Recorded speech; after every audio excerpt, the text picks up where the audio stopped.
आपण पाहत आहात सत्याची बाजू मांडणारं हक्काचं न्यूज चॅनल M24 तास।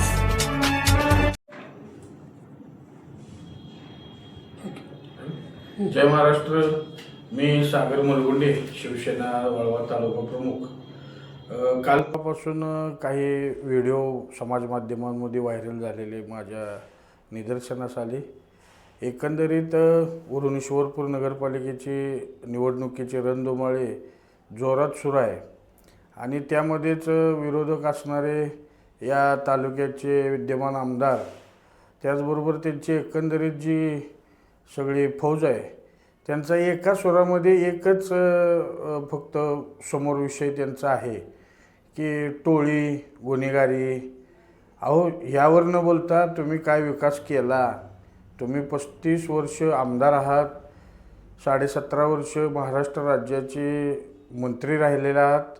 आपल्या माध्यमातून काय आपण दिवे लावलेत ते जनतेसमोर मांडावेत। त्यातच आमचे नेते, या नगरीचे कार्यसम्राट नगरसेवक आदरणीय आनंदराव पवार बापू हे प्रभाग क्रमांक 7 मधून उमेदवार आहेत। ते गेली 15 वर्ष या ईश्वरपूर नगरपालिकेचे नगरसेवक आहेत। यावेळी चौथ्यांदा ते निवडणूक रिंगणात आहेत आणि त्यांच्या विरोधात एक उमेदवार दिलेला आहे आदरणीय आमदार महोदयांनी। त्या उमेदवाराचा काल एक व्हिडिओ व्हायरल झाला। त्या व्हिडिओमध्ये ते म्हणतात की गेल्या 10 वर्षात नगरसेवक फिरकलेलेच नाहीत। जर कोणी बघितले असले तर 1 लाख रुपये त्याला बक्षीस देतो। बरोबर आहे, ते बक्षीस देणारच आहेत, कारण जिल्हा बँकेचे पैसे त्यांच्याकडे भरपूर शिल्लक आहेत आणि त्या पैशातनंच म्हणजे जनतेचाच पैसा बँकेचा ह्यांच्याकडे असल्यामुळं लाख काय 10 लाख रुपये बक्षीस दिलं तर जनतेचाच फायदा होईल। पण ते ज्या रस्त्यावरनं चालतात, ज्या प्रभागात चालतात, ते रस्तेसुद्धा आदरणीय आनंदराव पवार बापूंनी केलेले आहेत। आपल्या माध्यमातून सांगायचा उद्देश एवढाच आहे की ते एका मोठ्या प्राण्याची, हत्तीची उपमा आम्हाला देत आहेत। खरं सांगायचं तर आनंदराव बापूंनी त्यांच्यावर बोलण्या इतपत त्यांची एवढी उंची नाही आणि आपली उंचीन पात्रता ओळखून त्यांनी बोलावं। त्यांच्या एकंदरीत बोलण्याचा जर आविर्भाव बघितला तर ते आमच्या माणसांना गुन्हेगार, गुंड, टोळी संबोधतात, पण अखंड वाळवा तालुक्यात सगळ्या घराघरात ह्यांचा इतिहास माहिती आहे आणि महाराष्ट्राला ह्यांची काय ओळख आहे हे सुद्धा माहिती आहे। गुंड, टोळ्या कुणी निर्माण केल्या, कुणी पोसल्या, हे सगळं वाळवा तालुक्यातील जनता ओळखून आहे। त्यामुळं तिन्ही गुन्हेगारीवर बोलणं हे लोकांच्यासाठी हास्यास्पद आहे। आमच्यातले गुन्हेगार निर्माण झाले म्हणतात, आम्ही टोळ्या सांभाळतो म्हणतात। अरे, हे गुंड निर्माण झाले कसे, कुणामुळे झाले?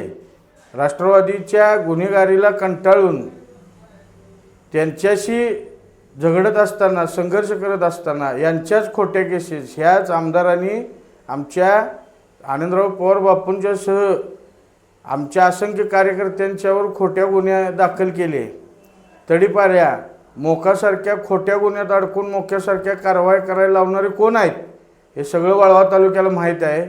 आणि या आता तुमची भाषा बंद करा। तुम्हाला जर काय करायचं आहे तर विकासावर बोला। तुम्ही ज्या प्रभागात आज उभा राहिलेला आहात तो प्रभाग गेली 15 वर्ष आम्ही सांभाळतोय। तिथल्या घरोघरी लोकांच्यात आनंदराव पवार आहेत। आनंदराव पवारांना प्रभाग म्हणजे एक कुटुंब आहे आणि प्रत्येक कुटुंबातील सदस्यागत त्यांचे प्रभागात वावरतात। ते प्रत्येक घरटी माणूस त्यांना माहीत आहे। आणि तुम्ही काय प्रचार करायला लागलाय, कशा पद्धतीनं प्रचार करायला लागलाय? अहो, तुमचा नेता असू दे, नाही तुम्ही असू दे, बाकड्याच्या उद्घाटनाला सुद्धा तुम्ही जाताय। अहो, आमचा आनंदराव पवार एवढा मोठ्या मनाचा नेता आहे की 16 कोटीची रस्त्याची गटरीची कामं करून एक नारळ फोडायला गेलेलं नाही। कामं लोकांसाठी असतात, लोकांची असतात। काम केलं, लोकांना माहीत आहे असं म्हणून 16 कोटीची कामाची उद्घाटन, एक नारळ फोडला नाही त्या माणसानं। 52 कोटी रुपयाची बाजारमाळाची मार्केट अद्ययावत 5 मजली इमारत आनंदराव पवार बापूंनी मंजूर करून आणली। 167 वर्ष जुनी नगरपालिकेची इमारत, तुम्ही 31 वर्ष नगरपालिकेची सत्ता भोगलीत, 17.5 वर्ष मंत्रिपद भोगलं, 35 वर्ष आमदारकी भोगताय। पाण्याच्या टाकीखाली इमारत होती नगरपालिकेची। उरण ईश्वरपूर नगरपालिका 22 कोटीची अद्ययावत अशी इमारत आनंदराव पवारांनी मंजूर करून आणल्या, हे सांगा ना लोकांना. नाही त्या गोष्टीत खोटं आणि नरेटिव्ह पसरायचा. गुंड गुंड गुंड, होय आम्ही गुंड आहोत, पण कशासाठी, कुणामुळं गुंड झालो हे जनतेला माहीत आहे आणि जनतेसमोर सगळं सत्य आहे. उद्याच्या येणाऱ्या 3/12/2025ला तुम्हाला कळेल. तुम्ही ज्या प्राण्याची उपमा आम्हाला देतात, आम्ही हत्ती नाही आहे, आम्ही तुमच्यासारखे प्रस्थापित नाही, आमचे ना दूध संघ, ना बँका, ना पतसंस्था, ना मोठे प्रस्थापित राजकारणी आम्ही नाही. आम्ही सर्वसामान्य लोकांच्यातून आलो आहे, सर्वसामान्य माणसात आहे आम्ही, आणि आम्ही सर्वसामान्य आहे आणि सर्वसामान्य माणसाच्या सुखदुःखात जाण्यासारखे आणि जाण्यासाठीच आमचा जन्म झाला आहे. आणि यावेळी चौथ्यांदा आनंदराव पवार नगरपालिकेत नगरसेवक म्हणून जाणार, हे त्रिवार सत्य आहे.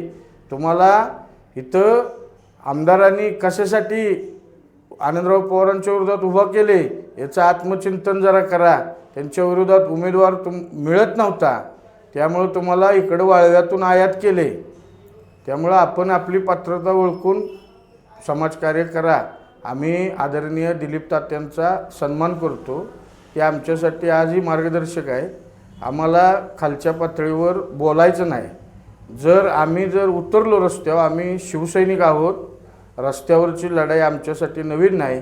आणि आम्हाला जर त्या पातळीवर बोलायचं झालं, ज्या पातळीवर तुम्ही काल एकेरी उल्लेख करून बोललात, तर तुम्हाला आहे त्या प्रभागात लोक फिरून देणार नाहीत. आणि वाळवा तालुक्यासह उभा महाराष्ट्र तुम्हाला तुमच्या सगळ्या आमदार साहेबांच्यापर्यंत कोणी गुंड पाळले, चेहरा सोजवळ पण पाठीमागची गँग टेरर, हे सगळं लोकांना माहीत आहे. त्यामुळंच. आणि दुसरा विषय असा आहे की काय विजन घेऊन तुम्ही जाणार आहे, काय आहे तुमच्याकडं. एक आमदार, आज महायुतीकडे 3 पक्षाचे प्रमुख, 3 जिल्हा प्रमुख आहेत. एक महायुतीचा विधान परिषदेचा आमदार आहे, एक खासदार आहे महायुतीचा, आणि ज्या नगरपालिकेला जे महत्त्वाचं खातं आहे नगरविकास, ते सुद्धा विद्यमान उपमुख्यमंत्री आमचे नेते एकनाथभाई शिंदे साहेबांच्याकडे आहे. आदरणीय महाराष्ट्र राज्याचे मुख्यमंत्री देवेंद्र फडणवीस साहेब आमच्या पाठीशी ठाम आहेत. आदरणीय अजितदादा आमच्या पाठीशी ठाम आहेत.